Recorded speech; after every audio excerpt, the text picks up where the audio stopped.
ஓம் நம சிவாய். நம்ம திருவாசகத்தில் திருப்பொற் சுண்ணம்ன்ற 9வது பகுதியில் இருக்கிறோம். அதில் இப்போ 13வது பாடலை பார்க்கலாம். மின்னிடை செம்துவர் வாய் கரும்கண் வெள்நகை பண் அமர் மென் மொழியீர் என்னுடை ஆரமுது எங்களப்பன் எம்பெருமான் இமவான் மகட்கு தன்னுடை கேழ்வன் மகன் தகப்பன் தமையன் எம்மையன் தாள்கள் பாடி பொன்னுடை பூன்முளை மங்கை நல்லீர் பொன் திருச்சுண்ணம் இடித்தும் நாமே.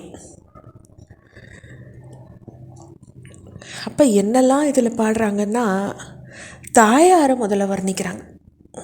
மின்னிடை, மின்னல் போன்ற இடையையும் செம்பவளம் போன்ற உதடுகளையும் கரிய கண்களையும் வெண்பற்களையும் இன்னிசைக்கு ஒப்பான மெல்லிய மொழியும் உடைய மகளிர்களே கேட்டுக்கோங்க.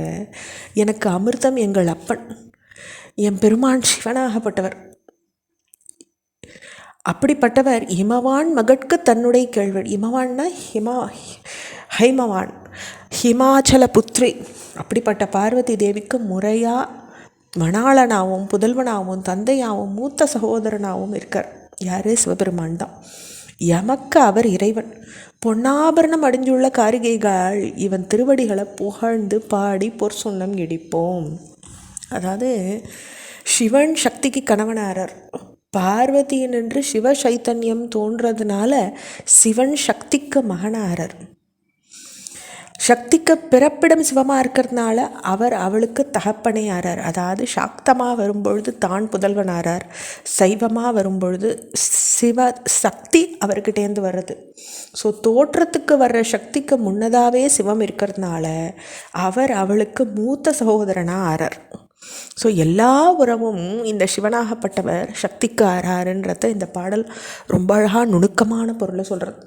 அடுத்த பாடல். சங்கம் அரற்ற சிலம்பொழிப்ப தாழ்குழல் சூழ்தரும் மாலையாட செம்கனிவாய் இதழும் துடிப்ப சேழையேர் சிவலோகம் பாடி கங்கை இறைப்ப அரா இறைக்கும் கற்றை சடைமுடியான் கழற்கே பொங்கிய காதலில் கொங்கை பொங்க பொன் திருச்சுண்ணம் இடித்தும் நாமே. அப்போ சங்கம் அரற்ற, அந்த சங்கு வளையல்கள் முழங்கிறது, சிலம்புகள் ஒலிக்கிறது, நீண்ட கூந்தலில் கட்டின பூமாலை அசைகிறது, சிவந்த உதடு துடிக்கிறது. இந்த பாங்குகளுடைய பெண்களே நம்ம சிவலோகத்தை மெச்சி பாடுவோம். கங்கை ஒலிக்கட்டும், ஜடாமுடியில் உள்ள பாம்பு சீரட்டும், மிக்க அன்போடு சிவனாருக்கு பொற்சுண்ணம் இடிப்போம்னுட்டு கூப்பிட்றாங்க. அடுத்த பாடல். ஞான கரும்பின் தெளிவை பாகை நாடற்கு அரிய நலத்தை நந்தா தேனை பழசுவை ஆயினானை சித்தம் புகுந்து தித்திக்க வல்ல கோணை பிறப்பறுத்து ஆண்டு கொண்ட கூத்தனை நாத்தழும்பு ஏற வாழ்த்தி பாணல் தடம் கண்மடந்தை நல்லீர் பாடிப்பொற் சுண்ணம் இடித்து நாமே. அப்போ ஞானம்ன்ற கரும்பு சாரின் தெளிவு, அதிலிருந்து உண்டான பாகுதான் நாடத்துக்கரிய நன்மையாக நமக்கு கிடைக்கிறது. அப்போ சுவை கெடாத தேன், முக்கணியின் சுவை, இது எல்லாமா இருக்கக்கூடிய சிவன் மனத்தில் புகுந்து இனிக்கவல்ல இறைவனை பிரிவு பிணைய போக்கி ஆண்டருளி கூத்த பிரான நம்ம வேண்டிப்போம். நாவல தழும்பு உண்டாகும்படி தோத்திரம் பண்ணி வணங்குவோம். அப்படிப்பட்ட சிவனை நம்ம தோத்திரம் பண்ணும் பொழுது கருங்குவளை மலர் போன்ற அகன்ற கண்களுடைய யுவதிகளே நம்ம பாடி பொற்சுண்ணம் இடிப்போம்னு அந்த பெண்களை அழைக்கிறார். அடுத்த பாடல்.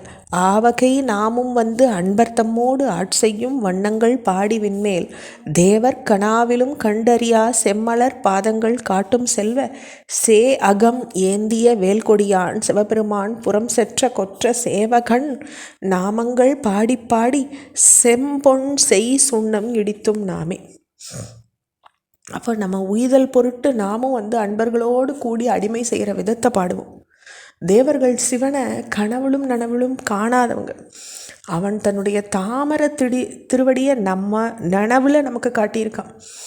ஆக்கத்துக்கு அறிகுறியாக ரிஷபம் பொறிச்ச வெற்றி கொடியை அவன் ஏந்தியிருக்கான்.